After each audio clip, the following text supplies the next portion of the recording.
Hoy, en Ahora te toca a ti, presentaremos al periodista, biógrafo, poeta y escritor Fernando San Martín y su alter ego Fernando de la Costa en una conversación necesaria. Hoy, en este especial de 3 partes, conoceremos a la persona tras el personaje. Aquí, en esto que se llama Ahora te toca a ti.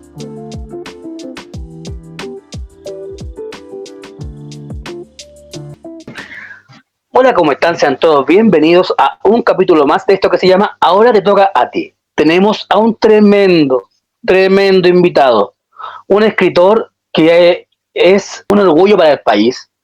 Él se llama Julio Fernando San Martín. Y acá tengo una de sus obras, Lalo Parra, El tío de Chile, que me encantó. Pero esta no es la única, sino que hay muchas más. Don Julio, bienvenido, Ahora te toca a ti. Primero, preséntese a la gente, por favor. Muchas gracias, Francisco. Un saludo a todos tus cibernautas. Mi nombre es Julio Fernando San Martín Fuentes, periodista y escritor. Me he dedicado al periodismo cultural y en algún momento a escribir precisamente grandes entrevistas a personajes culturales. Y así ha estado en el ruedo ya algunos libros que vamos a desglosar seguramente en la conversación. ¿Cuándo se despierta en usted esta pasión por la escritura, por escribir, sobre todo sobre personalidades del mundo, ya sea artístico, político, social, del país o internacional? ¿Por qué no? Escribir viene con el periodismo, así que uno tiene que hacerlo. Pero creador de libros recién en el 2019. Festival de Viña, 60 años de historias. Las comadres, Margot Loyola recuerda a Violeta, una historia casi secreta que ahora afortunadamente está en el Lente Imperio. De ahí parto.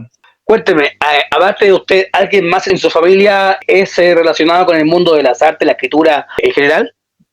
No, porque soy hijo único y mis padres y tíos y nada de la familia se han dedicado a nada del arbolito de la cultura, ya sea danza, literatura, música, nada, soy el primero. Yéndonos al ámbito de la escritura más bien biográfica, ¿no? Puede ser del espectáculo, de la cultura, etcétera. ¿Cuál fue el primer libro que usted hizo enfocado en quién y cuándo? Las comadres, Margot Loyola recuerda a Violeta. Yo trabajé 21 años con la Premio Nacional de Arte en 1994, la maestra Margot Loyola Palacios. Y a medida que iba conversando tantos temas en 21 años, me daba cuenta que siempre aparecía Violeta Parra. Entonces dije, voy a empezar a rescatar solo material. Obviamente se conversaba de estas cosas, pero cuando lo tenía que editar, tenía que escribir, dejaba a un lado en una carpeta especial a la Viole. Y ahí me nació un libro precioso porque era una obra inédita. Pocos saben que en verdad fueron comadres del cristianismo, de una hija que se le murió a Violeta, Rosita Clara. Pocos saben que la Margot fue quien descubrió a Violeta, quien apoyó en la prensa, etcétera.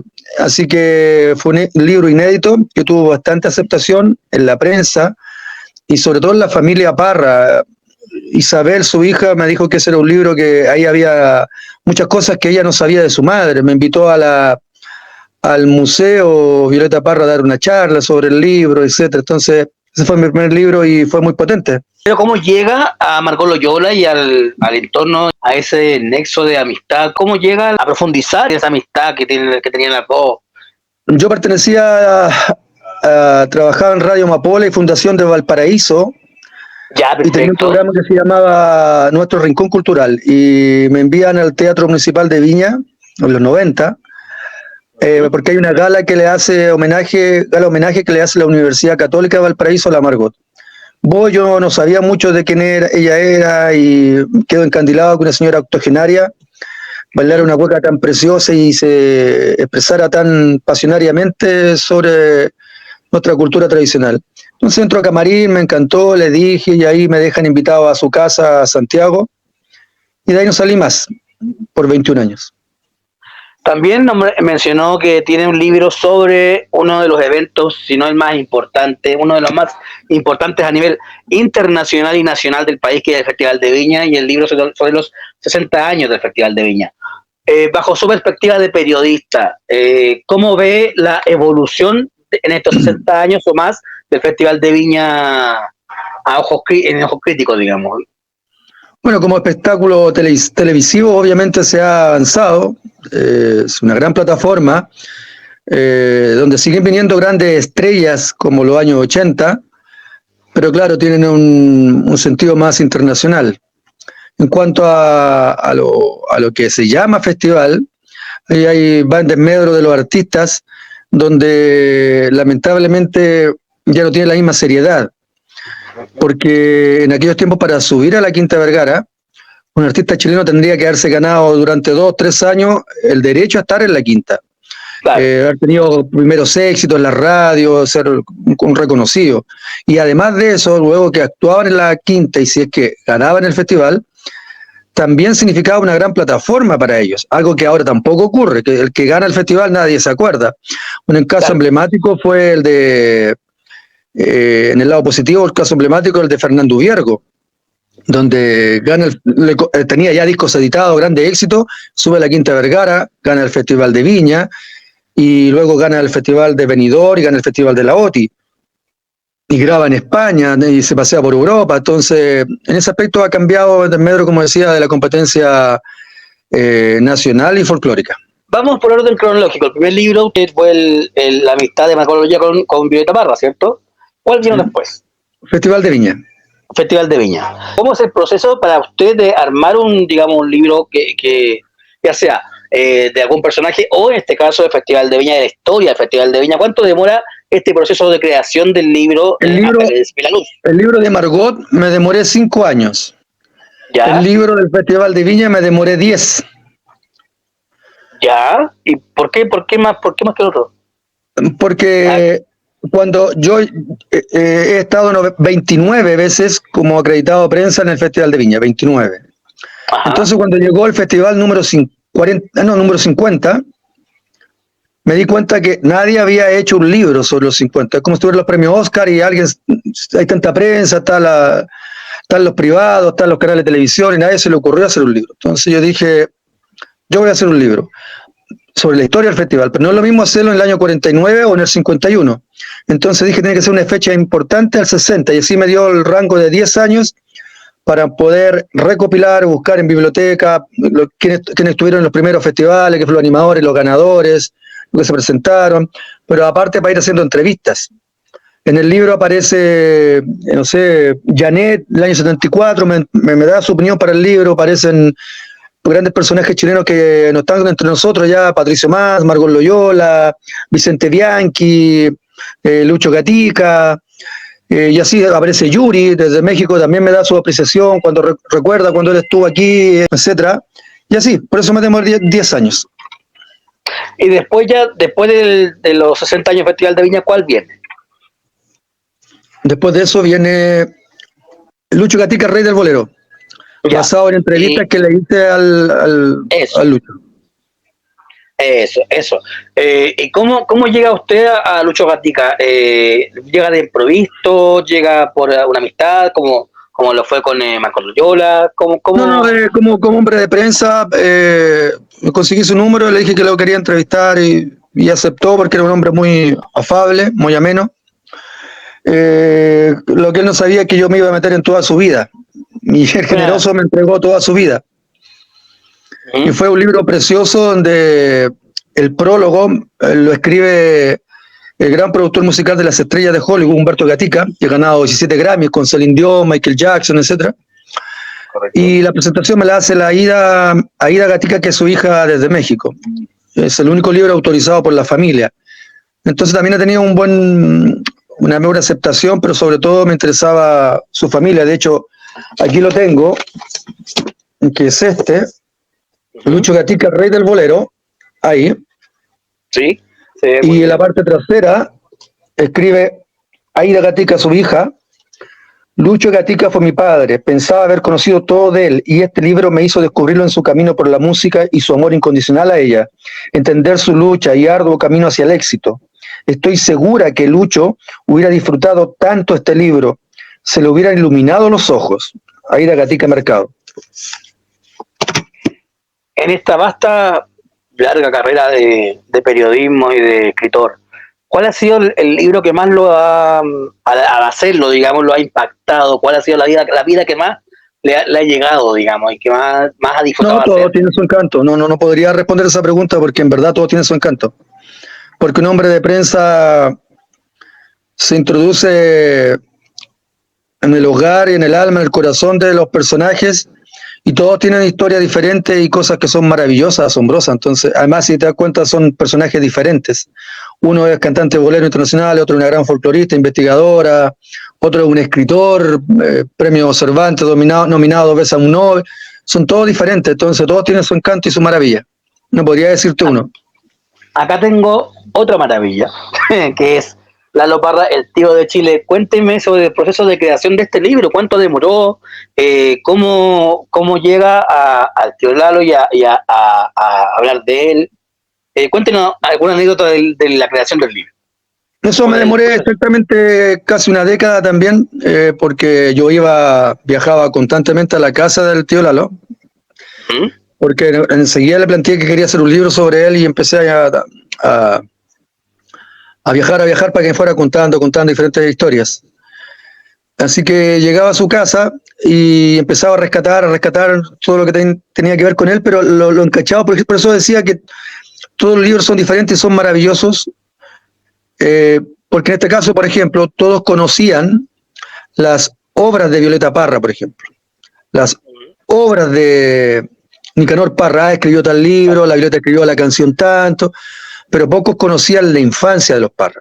Entonces aquí el tío Lalo me va contando, siempre van apareciendo los hermanos, cuando íbamos para allá, cuando íbamos para acá, cuando cantábamos en tal lado, cuando pasábamos hambre, cuando hacíamos todo otro.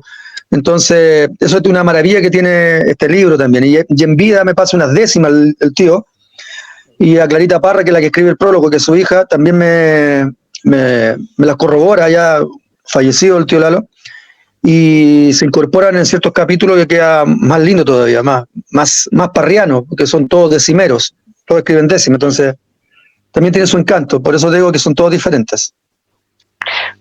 Yo me salté un poquito porque pasamos de Lucho Gatica, el rey del bolero, al del libro del tío Lalo. ¿Cuál viene después de Lucho Gatica? ¿Cuál es porque estamos cronológicamente para que la gente vaya conociendo su trabajo? ¿Cuál viene después? No, precisamente ese era el orden. Lucho Gatica y después viene el tío Lalo. Sí tengo que decir que lamentablemente, de acuerdo a estas nuevas generaciones, no se le ha reconocido ni se tiene el respeto por el gran cantante que fue Lucho Gatica. Para que lo entiendan ustedes, que tú eres más joven también, y los otros jóvenes que nos van a escuchar y ver este YouTube, esta entrevista, Lucho Gatica marcó un estilo a nivel mundial. A Lucho Gatica, y lo iba a ver Frank Sinatra, porque lo admiraba. Gracias a Lucho Gatica nace artísticamente Armando Manzanero, que era su pianista. Lucho Gatica tiene el único cantante que tiene una estrella en el Paseo de la Fama, no existe otro en toda la historia, en Hollywood.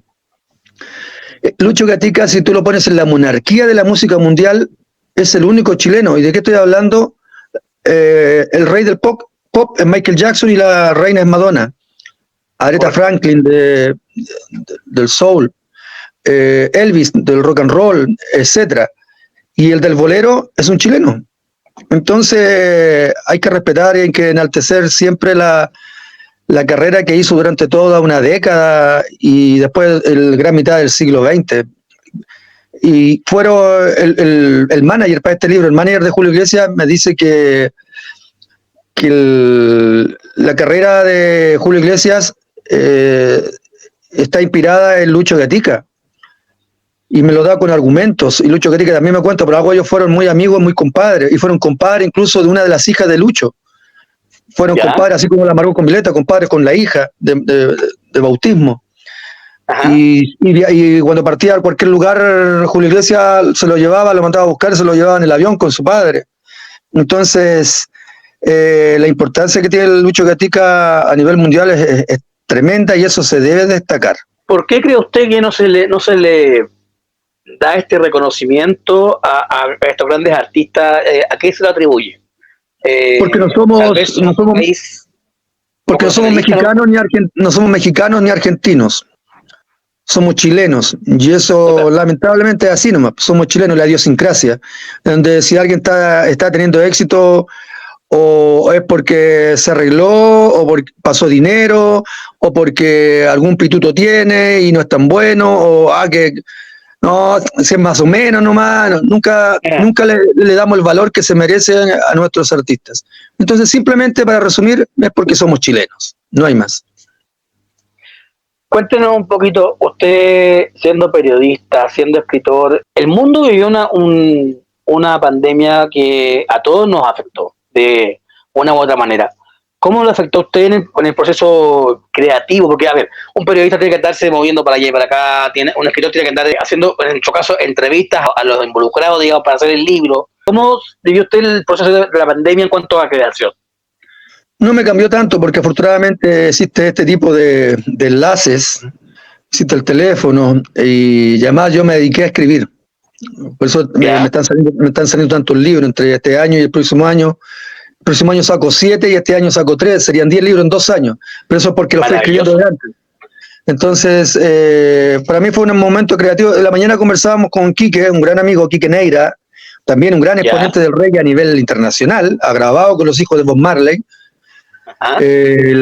Y me decía lo mismo, que durante la pandemia él empezó a escribir, a componer, a poner la música, a grabar, y son los discos que está sacando. Gonzalo Rojas, que el próximo libro del que vamos a conversar, siempre me hablaba del ocio creador, que nosotros los que estamos en el mundo de la cultura hablamos del ocio creador entonces, porque la gente que está sin hacer nada en el ocio, en el descanso, no hace nada. Descansa, duerme o ve tele todo el rato. Exacto. Pero cuando el artista está en el ocio, necesita crear. Claro. Esa es la diferencia. Correcto. Entremos de lleno en el libro que te plantea. Cuéntenos un poco de eso. Ese se llama ¿Qué se escribe cuando se escribe? Conversaciones con Gonzalo Rojas. También fueron 8, 9 veces en su casa, como él le llamaba, la Casa Larga en Chillán, donde ahora es museo, y hicimos una amistad. Después yo empecé a acompañar a diferentes lugares, inclusive a Isla Negra, la casa del Pablo Neruda, su amigo también, y así fuimos descubriendo cosas que no todos saben, porque cuando uno va a hacer una entrevista a cualquier personaje, va una sola vez, enviado por una editorial, por un editor, por un jefe, y el artículo trata de tal cosa específica. Entonces son esas preguntas nomás. En cambio, cuando ya se va tornando una amistad, un vinito, ir al mercado, un whisky, ya no está la distancia entre el periodista y el entrevistado, que ellos también ponen alguna cierta distancia. Es todo más relajado y uno puede preguntar y él también se explaya a veces sin que se le pregunte. Entonces así quedó un libro precioso sobre uno de los grandes de nuestra literatura, como decía, Premio Cervantes de España, que es el premio Nobel de la literatura hispana, y nominado 2 veces al premio Nobel, con el gran Gonzalo Rojas. ¿Qué tiempo demoró el proceso de creación de este libro? Ese libro habrá sido unos 4 años. El proceso creativo para este libro, ya. Perfecto. Yo siempre soy demorón, yo soy exhaustivo, puntillista, porque aparte de lo que el personaje me dice, yo lo voy a corroborar y lo voy a apoyar con algún recorte de la prensa de aquellos tiempos. Entonces tengo que ir a buscar a la Biblioteca Nacional, tengo que ir a ver a las revistas antiguas, en otros casos, revista Ecran, revista Ritmo, investigar porque no puede ser un libro solo escrito, línea a línea, ¿no? Entonces tengo que ir buscando, viendo si que tiene relación con otra persona que está viva, sacarle su opinión y ir agregando, etcétera. Entonces hay un trabajo más demoroso. De repente puede pasar, no estoy diciendo que le haya pasado a usted, pero puede pasar que hay gente que, o sea, próceres o gente que ya no está, digamos, entre nosotros, pero hay familias que dicen, ¿sabes qué? Son más reticentes al momento de poder hablar de, ¿cierto? Le ha tocado en alguna oportunidad ciertos resquemores, gente que como que le haya costado, que le haya dado la venia o que haya hablado de la persona que usted va a hablar en el libro, digamos, para llevar a cabo la elaboración del libro? No, porque yo en mis años he demostrado ser un hombre muy serio, no amigo de la farándula. Entonces, cuando entienden que yo soy el que va a escribir, ayer conversaba con María Cecilia, la hija del tío Valentín, que ahora se van en gira a Valdivia, y me dicen que quiere que le escriba la historia al tío Valentín Trujillo. Dije, encantado, me dijo, ya cuando volvamos del sur, ahí viene a la casa. Entonces yo nunca he tenido problemas con respecto a la familia. Este año sale un libro sobre la Isidora Aguirre, la gran dramaturga, que lamentablemente pocos conocen en su envergadura, en su portento, y solamente la identifican con la Pérgola de las Flores, la creadora de la Pérgola de las Flores, pero es mucho más, y en ese caso ellos son 4 hijos, la sucesión claro. Son 4 hermanos, y están todos de acuerdo. De hecho ellos me hacen el prólogo, porque saben que si se mete Julio Fernando San Martín, no va a haber farándula, no va a haber, claro. va a ser un libro serio, y todos los libros, la mayoría, tienen opiniones de sus familiares, tal como decía con Lucho Gatica, con la misma Isidora. Este año saco uno de Pablo Neruda con Vicente Bianchi sobre las canciones, y me opina adentro el señor Reyes, que es el abogado de la familia, que es el sobrino directo de Pablo, porque vos conocen que se llamó, no Pablo Neruda, se llama Ricardo Reyes, y el señor que me escribe el prólogo es Rodolfo Reyes, su sobrino, y Bernardita Bianchi, que es la hija de Vicente Bianchi. Entonces siempre yo también tengo ese nexo con la familia, como respeto hacia ellos, que también lo continúan el legado y cuidándolo. ¿Qué se viene ahora? Bueno, se vienen 7 libros más, ¿no es cierto? 7, y 3 este año, pero ¿cuál es la meta próxima a alcanzar? ¿Qué le gustaría alcanzar? Es el máximo. ¿O no tiene techo? ¿Te gustaría...? No tengo techo. Hasta me puedo morir más rato, mañana, durmiendo, no tengo techo. Con lo que he escrito está bien, es un rescate. Pero mi editor, que es de Trébol Ediciones, o Editorial Trébol, en las redes, yo ya le he dicho que tengo libros hasta el 2030, sin ir a terreno, hasta el 2030. Aquí en mi computadora, el que estoy en este momento, que es estoy en una radio trasandina. Este año, como te decía, sale el libro de Pablo Neruda en la música. Pocos saben que hizo canciones, que crió canciones, que incluso salió segundo en el Festival de Viña pocos meses antes de morir, en el año 73, en febrero, en el Festival de Viña. ¿En serio? Sí. Y sale la biografía de Isidora Aguirre, conversaciones con ella, entrevista, y la biografía de Vicente Bianchi, el gran músico y pianista que tuvo Chile. Esos son los 3. El próximo año ya están listos, sale Así era Víctor Jara, sale Atahualpa Yupanqui en Chile, sale Conversaciones con Luis Vaca, Patepa, Paquico, el sabio Rapanui. Ahí van 3, pero lo otro es una colección de 4 libros. ¿Ya? Una colección de 4 libros sobre Margot Loyola. Un libro, Margot Loyola, Pablo Neruda, Margot Loyola, Víctor Jara, Margot Loyola, Alejandro Jodorowsky, Margot Loyola, Atahualpa Yupanqui. Todos con fotos, con recortes de la prensa de la época, con cartas, con postales. Vamos conversando de cada personaje. ¿No? Son 7 el próximo y 3 ahora. Si tuviera que soñar, ¿cuál sería el libro que le encantaría hacer y que todavía no ha podido hacer? ¿Sobre quién sería? Gran pregunta. Hay personajes que yo soñaría como raconto, me iría al pasado, que yo tengo 2 ídolos culturales y uno de esos musical. Los Beatles, haber entrevistado a los Beatles, haber escrito sobre los Beatles, y un libro sobre Leonardo da Vinci. Wow. Pero lo mío, el sello que he entregado a la literatura nacional, que obviamente ha sido un sello, es muy mío, es que los libros deben ser de primera fuente, mis libros, incluyendo las biografías, deben ser de primera fuente. Entonces, lamentablemente, si ese señor falleció, no lo puedo hacer, no lo voy a hacer, porque va en contra de lo que yo siento, porque no es lo mismo ir a Fuente Seca, a libros, rescatar, a ver, voy a hacer una nueva biografía de Napoleón Bonaparte. Ah, sí, para allá, para allá. Cuando eso mismo yo podría habérselo preguntado, mirándolo a los ojos, viendo cómo actuaba, cómo miraba, cómo respiraba, cómo movía las manos, entonces había alguna duda, y por qué dijo eso, por qué esa duda, por qué abrió esos ojos, por qué cerró esos ojos, y me meto en otro ámbito. Es otra atmósfera, otra esencia que tiene el entrevistar cara a cara. Yo no soy para Fuente Seca y te contaba sobre el libro que sale el próximo año de Víctor Jara. Ah, pero no lo conoció. No, porque es un libro donde entrevisto a mucha gente que lo conoció. Entonces, por eso se llama Así era Víctor Jara. Es una radiografía de Víctor, donde entrevisto a diferentes ámbitos. En teatro, por ejemplo, entrevisto a Sonia Mena, la mamá de Catherine Massoyer. Entrevisto a Delfina Guzmán, a Nelson Villagra, a Alberto Curapel, Mónica Carrasco, que se conoce por Los Venegas en TVN, y etcétera. Gente que trabajó con él en teatro, en giras, etcétera.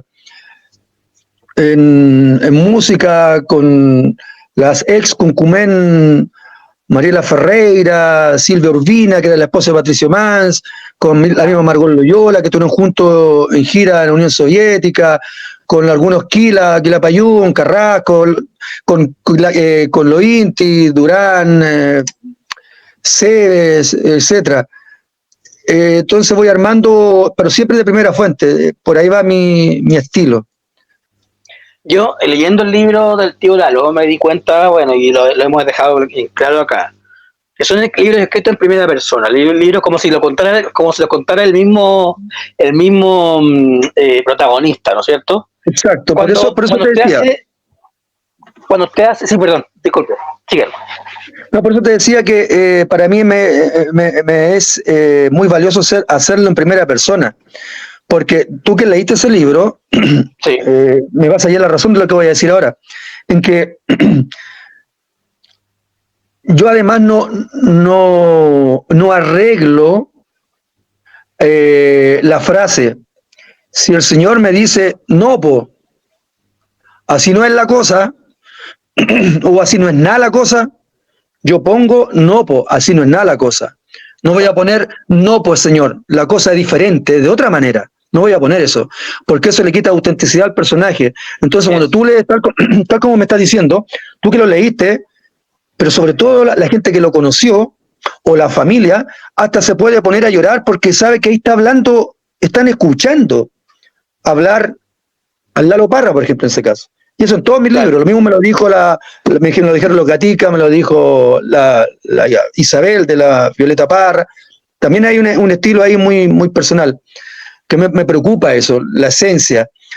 Ahora estoy ordenando un libro que lo voy a presentar ahora, sobre conversaciones perdón, con la abuela Yagán, Cristina Calderón, la última, la última abuela de sangre pura, Yagán, que falleció. Entonces también no cambio nada, ni siquiera el orden de las palabras, ni los participos, ni los gerundios, que se note que es ella. No voy a arreglar nada, porque ese también es mi sello.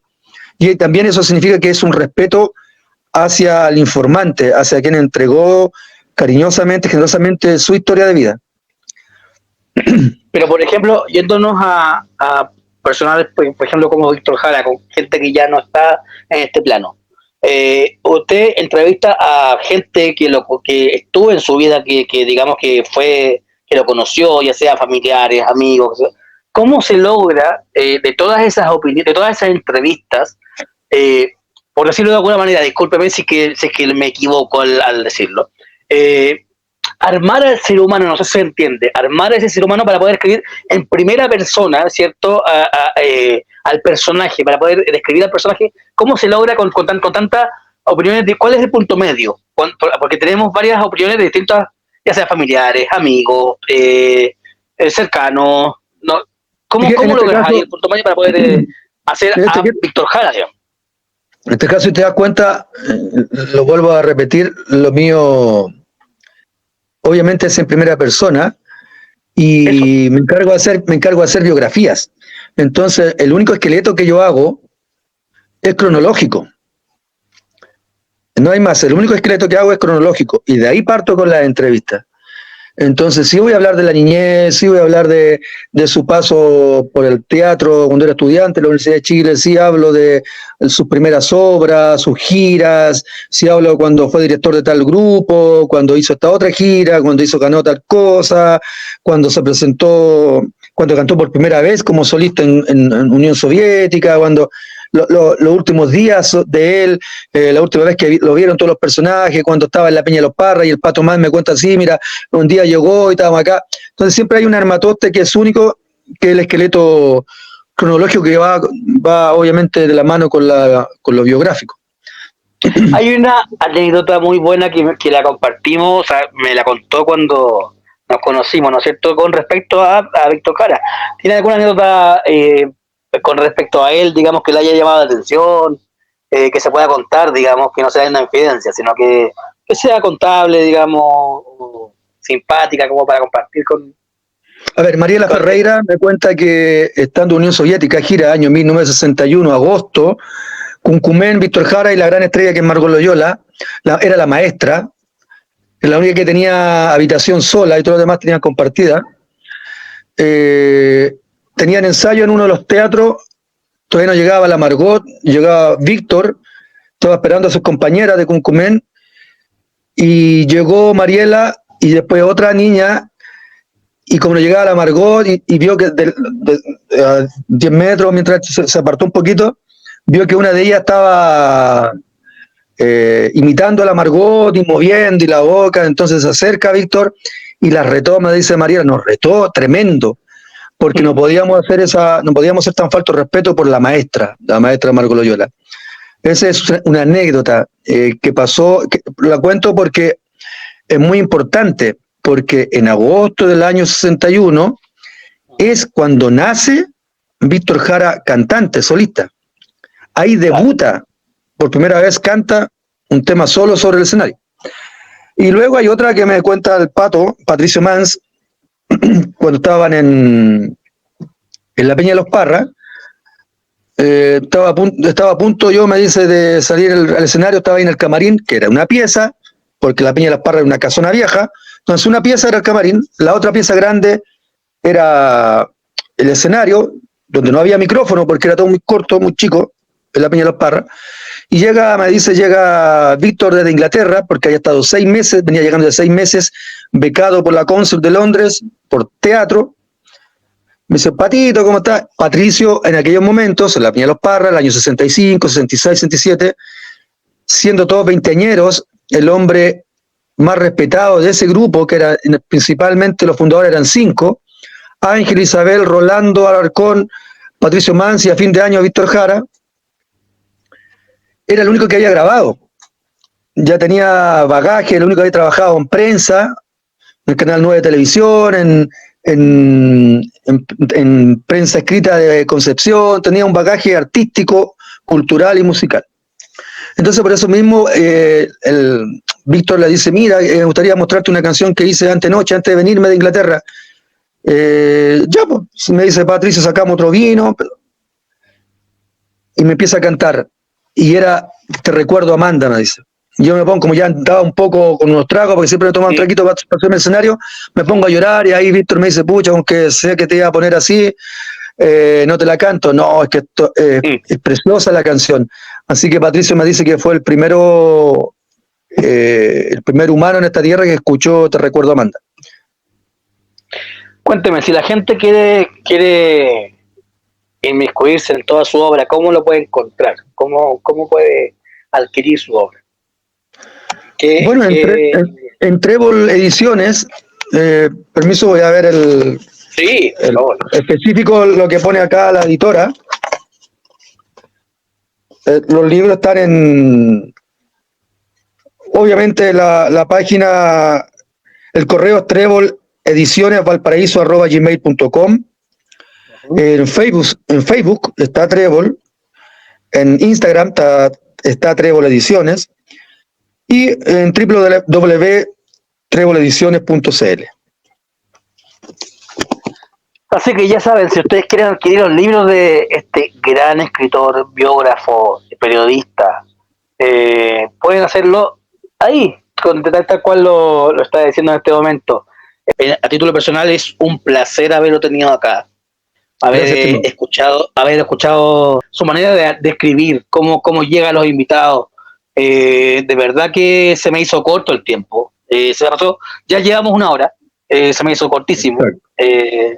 Y nada, o sea, agradecerle y que dejarlo invitado para una próxima oportunidad para que podamos, o sea, para que usted pueda presentar sus libros acá, porque esta es su casa. O sea, si usted quiere presentar el libro, acá esta es su casa. Así que nada, lo dejamos invitado para una próxima oportunidad, porque de verdad que se hizo cortito, y a ustedes los dejo invitados para un próximo capítulo de esto que se llama Ahora te toca a ti. Muchas gracias, don Julio. De verdad. Muchas gracias a ti y también, por supuesto, un tremendo abrazo a todos los que van a escuchar esta entrevista seria e interesante, muy gentil. Don Julio, redes sociales, ¿cómo lo puede ubicar la gente para si se quiere contactar con usted? Instagram, tengo Valija Cultural. Ya. Y en Facebook tengo Julio Fernando San Martín. Y también en Facebook está Fernando de la Costa, que es la parte netamente... La parte poética. Poética, claro. Así que ya lo saben, a contactar a este grande de la escritura nacional. Nosotros nos vemos en un próximo capítulo de esto que se llama Ahora te toca a ti. Chao, chao. Gracias, don Julio. Esté muy bien. Gracias, Muchas gracias por este tiempo.